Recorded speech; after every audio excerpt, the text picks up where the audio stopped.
স্টেশনের একটি রাতের ঘটনা। চারিদিক নীরব নিস্তব্ধ, কোথাও কোনো সারা শব্দ নেই।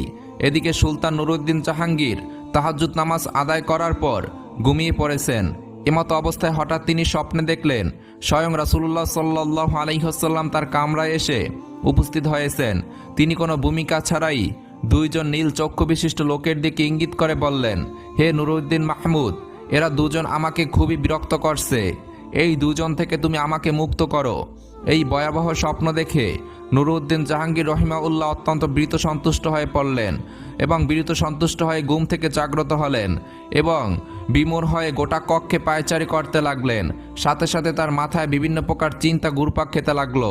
তার হৃদয় অনেক প্রশ্ন জন্ম নিল এবং হাজার রকমের প্রশ্নে তিনি ভাবতে লাগলেন, আল্লাহ রাসূল সাল্লাল্লাহু আলাইহি ওয়াসাল্লাম তো এখন কবরের জীবনে, তার সাথে অভিশপ্ত ইহুদিরা এমন কি ষড়যন্ত্র করতে পারে, কি হতে পারে তাদের চক্রান্তের স্বরূপ?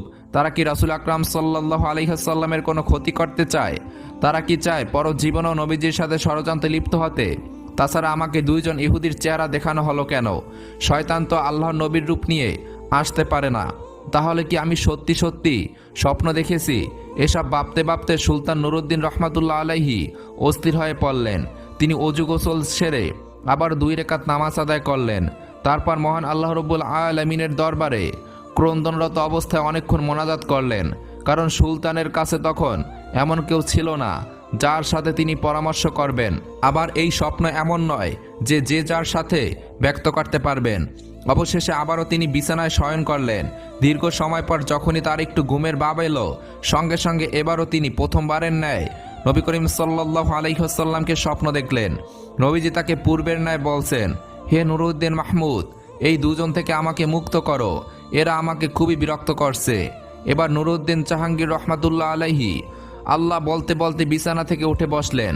তারপর কোথায় যাবেন, কি করবেন কিছুই ঠিক করতে না পেরে দ্রুত উজু গোসল শেষ করে মুসল্লায় দাঁড়িয়ে ভীত সন্তুষ্ট অবস্থায় 2 রাকাত নামাজ আদায় করলেন এবং দীর্ঘ সময় অস্ত্রসিক্ত নয়নে দোয়া করলেন।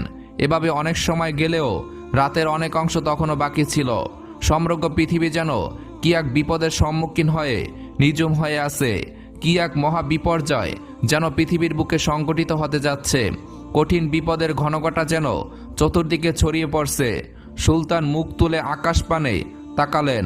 মনে হলো স্বপ্ন দেখা ওই দুজন লোক যেন তাকে ধরার জন্য দ্রুত গতিতে দিয়ে আসছে।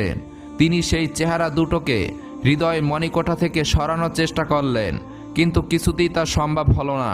শেষ পর্যন্ত নিরুপায় হয়ে সুলতান নুরউদ্দিন জাহাঙ্গীর চোখ বন্ধ করে আবারও তন্দ্রা বিভোর হয়ে শুয়ে পড়লেন।